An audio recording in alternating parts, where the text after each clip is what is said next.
सुप्रभात प्यारे बच्चों। आज की इस वीडियो में हम कक्षा 8 की मुख्य पाठ्य पुस्तक बसंत भाग 3 में संकलित सुप्रसिद्ध लेखक कामता नाथ जी द्वारा लिखित लाख की चूड़ियां इस कहानी का प्रश्नाभ्यास हल करेंगे। अब प्रश्न संख्या 1 है, बचपन में लेखक अपने मामा के गांव चाव से क्यों जाता था और बदलू को बदलू मामा ना कहकर बदलू काका क्यों कहता था?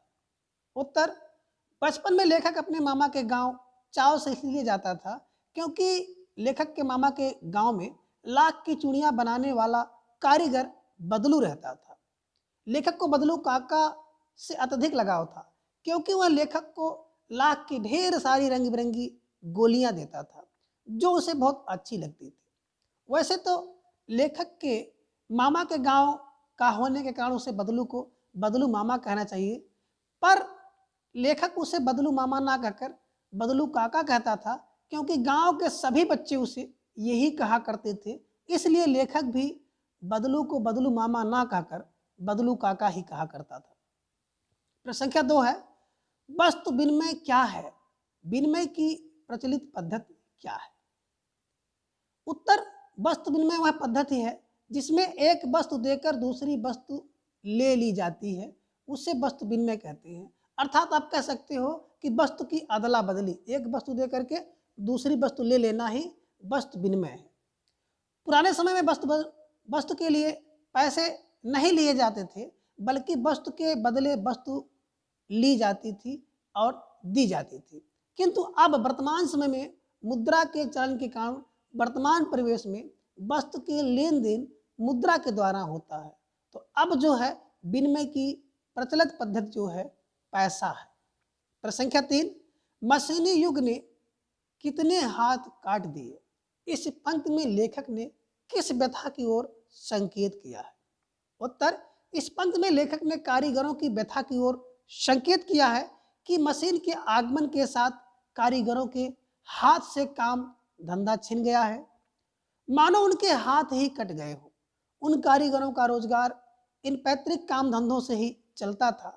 उसके अलावा उन्होंने कभी कुछ नहीं सीखा था।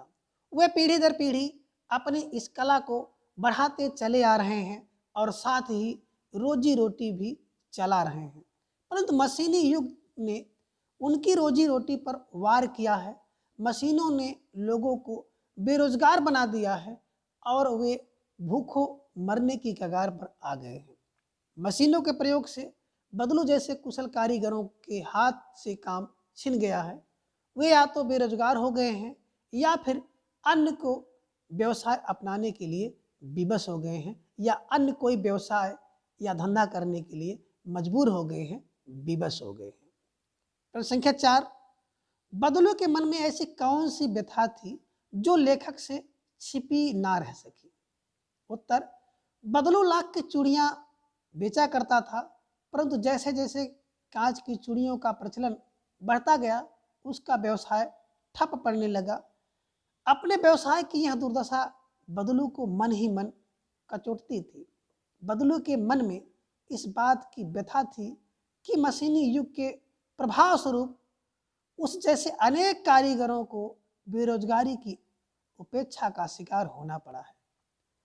अब लोग कारीगर की कदर ना करके दिखावटी चमक पर अधिक ध्यान देते हैं। यही व्यथा लेखक से छिपी ना रह सकी। प्रश्न संख्या 5, मशीनी युग से बदलू के जीवन में क्या बदलाव आया?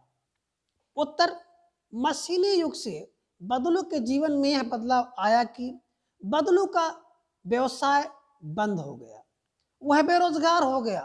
काम ना करने से उसका शरीर भी ढल गया और उसके हाथों माथों पर की जो नसें थी वो सब उभर आई और अब वह बीमार और चिंतित रहने लगा। प्रश्न संख्या 6, लाख की वस्तुओं का निर्माण भारत के किन किन राज्यों में होता है? लाख से चूड़ियों के अतिरिक्त क्या क्या चीजें बनती हैं, ज्ञात कीजिए। उत्तर, लाख की वस्तुओं का निर्माण भारत के राजस्थान, कर्नाटक और उत्तर प्रदेश आदि राज्यों में होता है। लाख से चूड़ियां, मूर्तियां, गोलियां तथा सजावट की वस्तुओं का निर्माण होता है। अब आगे भाषा की बात। प्रश्न संख्या 7, बदलू को किसी बात से चिढ़ थी तो कांच की चूड़ियों से। और बदलू स्वयं कहता है कि जो सुंदरता कांच की चूड़ियों में होती है लाख में कहाँ संभव है। ये पंक्तियां बदलू की दो प्रकार की मनोदशाओं के को सामने लाती है। दूसरी पंक्ति में उसके मन की पीड़ा है, उसमें व्यंग भी है। हारे हुए मन से या दुखी मन से अथवा व्यंग में बोले गए वाक्यों के अर्थ सामान्य नहीं होते। कुछ व्यंग वाक्यों को ध्यानपूर्वक समझकर एकत्र कीजिए और उनके भीतर अर्थ की व्याख्या करके लिखिए। उत्तर व्यंग वाक्य है, अब पहले जैसी औलाद कहाँ। और इसकी व्याख्या है कि आजकल किसी भी बुजुर्ग के मुख से आमतौर पर यह सुनने को मिलता है कि जिसमें उसके हृदय में छुपा दुख और व्यंग दिखने को मिलता है। उनका मानना है कि आजकल की संतान जो है बुजुर्गों को अधिक सम्मान नहीं देती। प्रश्न संख्या 8, बदलू कहानी की दृश्य पात्र है और भाषा की बात व्याकरण की दृश्य संज्ञा है। किसी भी व्यक्ति, स्थान, वस्तु, विचार अथवा भाव को संज्ञा कहते हैं। संज्ञा को 3 भेदों में बांटा गया है। व्यक्तिवाचक जैसे लला, रज्जो, आम, कांच और गाय आदि। जातिवाचक संज्ञा में चरित्र है, स्वभाव, वजन, आकार आदि द्वारा जानी जाने वाली संज्ञा है। भाववाचक जैसे सुंदरता है, नाजुक है, प्रसन्नता है इत्यादि, जिसमें कोई व्यक्ति नहीं है, ना ही आकार या वजन है, परंतु उसका अनुभव होता है। पाठ से तीनों प्रकार की संज्ञाएं चुनकर लिखिए। उत्तर व्यक्तिवाचक संज्ञा बदलू, बेलन और मचिया। जातिवाचक संज्ञा आदमी, मकान और शहर। भाववाचक संज्ञा में स्वभाव, रुचि, व्यथा आदि। प्रश्न संख्या 9, गांव की बोली में कई शब्दों के उच्चारण बदल जाते हैं। कहानी में बदलू वक़्त, वक्त जिसका अर्थ होता है समय को वक़्त, उम्र को वय, आयु को उम्र कहता है। इस तरह के अन्य शब्दों को खोजिए जिनके रूप में परिवर्तन हुआ हो, अर्थ में नहीं। उत्तर इंसान, मनुष्य।